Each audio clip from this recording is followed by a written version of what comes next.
My first point for agrees, every mom doesn't ask their children to return back for what they have done to their children. Because it's a social norm, a universal obligation for parents to raise up their children, but it depends on different cultures. It depends on different cultural backgrounds.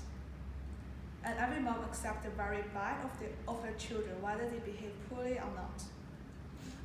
So you're trying to say that all moms actually accept their kids without any expectations?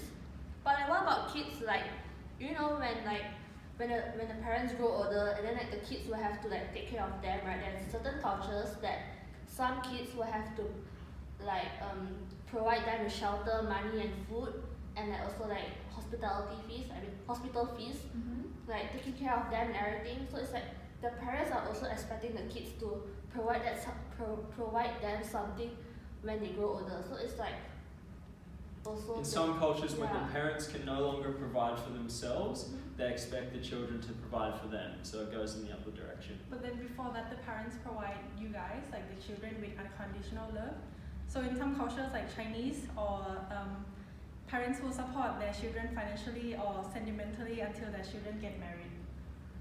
Yeah, just like university fees or living expense. You just mentioned like in Chinese families when the children grow up and support the parents, but we also mentioned Chinese culture before where historically a boy child is preferred to a girl child. So in Chinese culture the man carries the name and the girl doesn't carry the name, the family name on. The girl is practically like nothing in the family, right? So that's not unconditional love. That's our Okay, so like you know there are some families that will actually abort their kids because they didn't want it and they're still really really young. And also that there's like parents that can't, I mean like they just, once they give birth they'll just dump into the orphanage. So like what is this? Isn't it like conditional as well? Like they don't want their kids. I've got a point to go along with that as well when you talk about unconditional love to a point and then it becomes conditional. So if there was a child who was, you know, developed into a drug addict in their 20s or in their 30s, and then the mother takes them back into the family home, the mother provides them with food, water, shelter, and all the love that the drug addict child could ask for, there comes to a point where there's the expectation that that drug addict is going to make the decision themselves to try and get off the drugs and become a healthy human again. So I guess once that point is reached, the love coming from the mother is no longer conditional. It's like, okay, you need to get off the drugs and support yourself now because I'm doing everything I can to help you at the moment.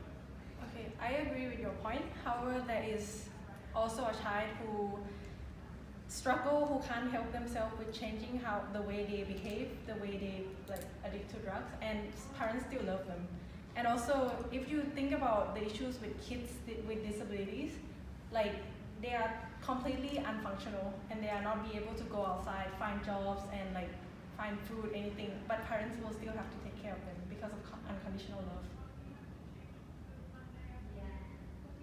Yeah, and for some families with all around the world, some parents will stay with their children when they're visiting certain countries.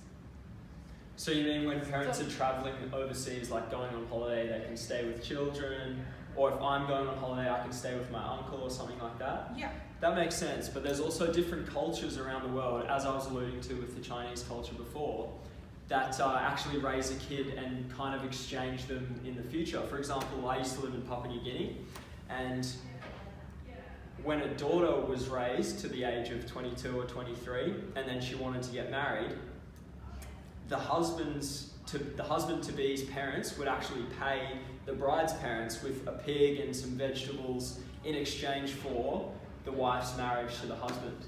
So there is a monetary exchange and it becomes semi-conditional in that way. And it also can be like example like how if I'm visiting my uncle, right? So it's like if my uncle tell me, okay, make yourself at home, but like there are some certain boundaries that I have to follow his rules of his house. I can't be simply wearing shorts and like doing whatever I really want to in the house, right? Like no matter what, I have to follow his rules, his timing of breakfast, his timing of dinner and everything. Yeah. So there's like There are conditions yeah, to there you are staying in conditions. your uncle's Yeah, house. Yeah. I can't be myself in the house as well. Okay, we're done.